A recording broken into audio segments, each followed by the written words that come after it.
Hello! Welcome to Imp3, where I give my impressions on retro Japanese import games that I keep buying on impulse, after playing them for at least 3 hours.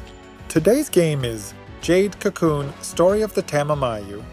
Jade Cocoon Story of the Tamamayu was released for PlayStation 1 in Japan on December 3, 1998, and in the rest of the world in 1999. At its core, it's a monster collecting RPG, but you'd be mistaken to compare it to Pokémon or Digimon.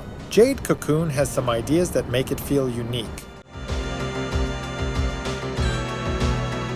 Although the focus is on collecting creatures and making them battle, the protagonist, called Levant, also participates in the fights. Here's the twist: while your monsters gain experience, level up and get stronger when they beat enemies. Like in a traditional RPG, Levant doesn't get stronger from battling. In fact, the only way to make him stronger is by buying equipment. However, using him in battle is indispensable because he's the one who can capture beasts inside cocoons. And capturing is the only way for him to gain experience and levels. Levant doesn't gain stats from leveling up, but raising his level increases his capture success rate for stronger monsters, and his chances of successful captures in general. Just like Pokémon, you raise your chances by weakening the enemies, but it still has a chance of failing. And Levant's level also counts when calculating the odds. You can also transform captured creatures into silk to sell, giving you even more reason to keep hunting duplicates. This makes capturing an important way of making money in the game.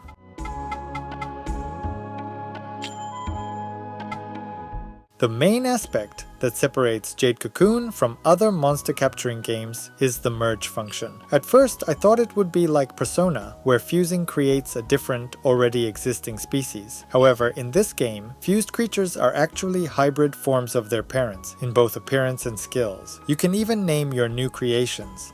This opens up opportunities for strategies, having you decide which beast to fuse, if keeping the same element is better than mixing them, or if you should focus on certain stats, since merging can both raise or lower the resulting creature's stats.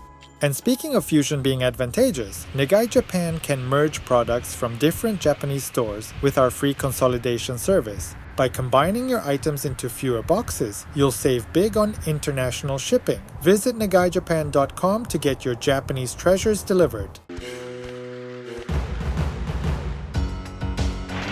Speaking of elements, every monster belongs to at least one of 4 elements. Attacks based on one element are stronger against another one.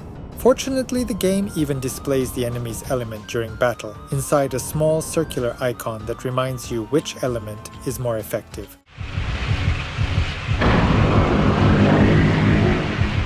The plot revolves around finding a cure for a curse that made most of the villagers in Levant's hometown fall asleep.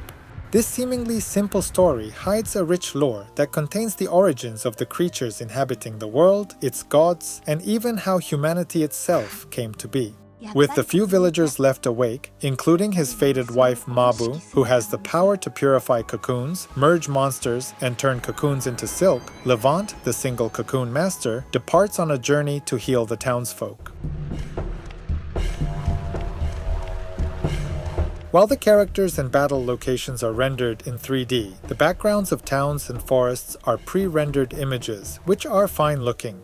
This does mean they chose to use tank controls, popularized by Resident Evil, so younger gamers may struggle a bit to get used to the controls, and avoiding enemies can prove to be a challenge.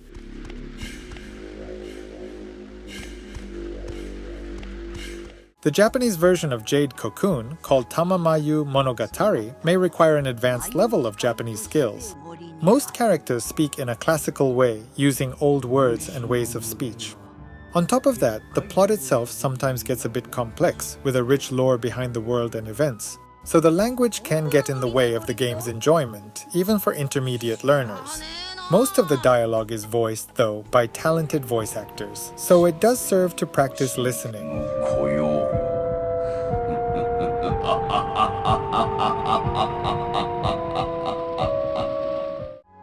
While the difficult Japanese language used in the game does act as an obstacle, the unique mechanics not found in other monster battling RPGs give Jade Cocoon a twist that's worth experiencing.